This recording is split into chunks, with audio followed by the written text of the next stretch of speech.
Hi, welcome to my channel, PD Out and Fishing.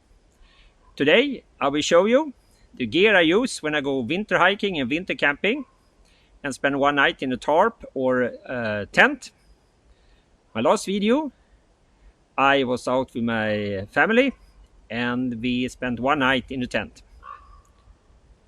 And I will show you the gear which I have used, and my idea is a little bit to use my stuff in the summer and then adapt it for the winter, because that will save some money, and it's also nice to use the things you have as much as possible.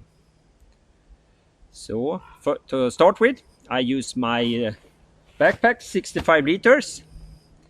It's a bit much maybe for a weekend, but it's a bit bulky stuff, so I decided to use it. And now I will show the most important adaptations I did for this trip. So stick around.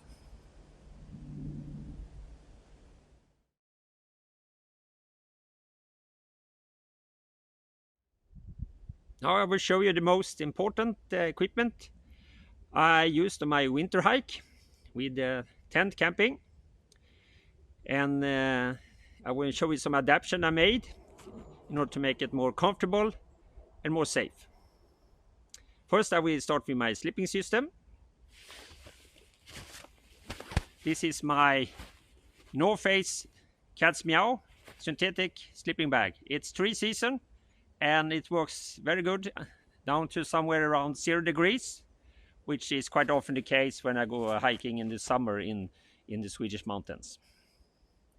But it was not warm enough for me for the winter, so I bought something else also. And here is a fleece sleeping bag or fleece sleeping liner, which adds some extra warmth, which I put in the sleeping bag, and it's worked very well. So that was my sleeping addition. And then I used my sleeping pad, the very small Exped summer sleeping pad, which is not too warm enough for the winter, of course. It has a very low R value. So what I did is that I bought a simple cellfoam sleeping bag, a sleeping pad, and I bought this one. As you can see, it's very small, just weighs something around, I don't know, 150 grams. And it's quite cheap actually, just something like 15 euro. So these two together, these two, was warm enough for -8 degrees, no problem. So basically that was the most important updates or adaptations I did for this winter hike. So I had some more things which is good to know also. I used my normal tent, which is a 3-season tent. No problem to use it in the winter. I also had to add that I sleep in with not so much snow, maybe. This time was not so much, and it's also not so much wind because it's in the forest. It's not so exposed because I don't go so far. And then, good to have in the winter is a good water bottle and also a good thermos, because you want to warm some water, you want to boil some snow to get water, and then you can put it here. And this one of course will freeze, so you have to put it in a sleeping bag at night. It's also give also extra warmth in the sleeping bag.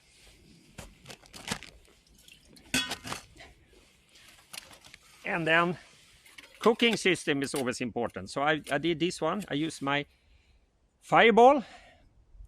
And then I had my big stainless steel pot. And this one I use with a barbecue grill. So I can I use both charcoal and firewood. And the barbecue grill is here.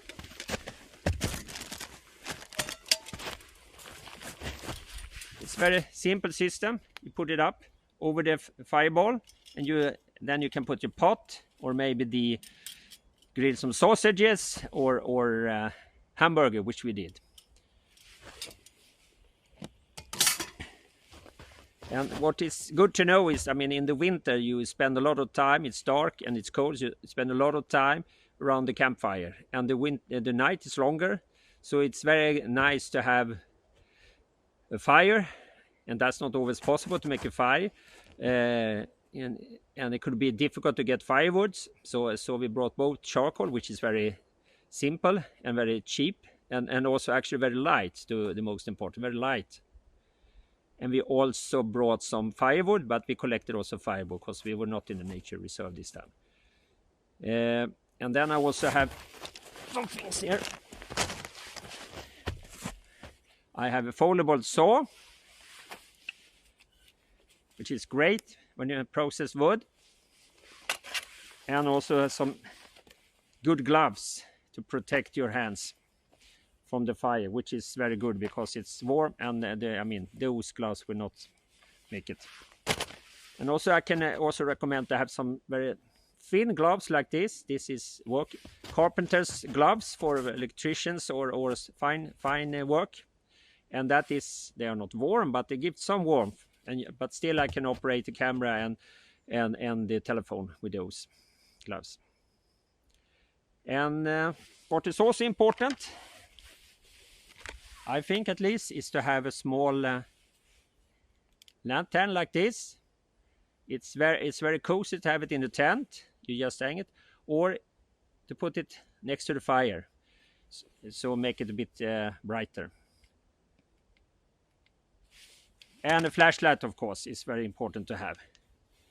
It's very dark. I use a flashlight, of course, and a headlamp also at night, in the summer. But yeah. And also, what is good to have is a good knife. I usually don't bring an axe because they're a bit too heavy, I think. Plus, you have to be a bit careful with the axe. So I prefer to work with a saw and with a good knife. Because this knife, this is a Fällkniven F1. Then we can do some batonging. It's a full tang, so I can do batonging without problems. And also good to know is to bring your regular gas stove. Because what's happened is that you want to melt some snow to get water. Or make some coffee or boil water for whatever reason, then it's good to have a gas stove, because that will be quicker than making a fire. So especially for breakfast, I like to use this gas stove. And I have this, it's a gas, but it's butan propane, and it works. I think it works good in the winter, actually. I don't have any problems to get boil water, even if it's minus with this one. There are, of course, more specialized winter gas stoves, but I like to use the things I have. And then, of course, I have my normal stuff, like, for eating and plate and some fork and so on. And the diddy bag with the small stuff, but I will not show all these things. That's normal summer stuff. So now I show you all my things which I brought for the winter hike, and I can say it's easy to make. My opinion is that it's easy to make a safe and comfortable winter hike using your own summer gear, but you just add some. And I can also give another tip, is that if you have two sleeping bags, you can bring 2 sleeping bags. And that will get quite warm. That's what my son used. He used his own sleeping bag, and then he took my summer sleeping bag. So that's also possible. And these extra things, it's not so expensive. I just paid something like €40 for the sleeping liner and the sleeping bag liner and the sleeping pad, and I can use them again and again. Well, now I show you all my stuff which I used for my winter hike and camping, and I can really recommend to you to go out and make some adjustment. on your equipment and then spend a night or two in the winter outside. It's really a great experience. Remember to subscribe, and thanks for watching.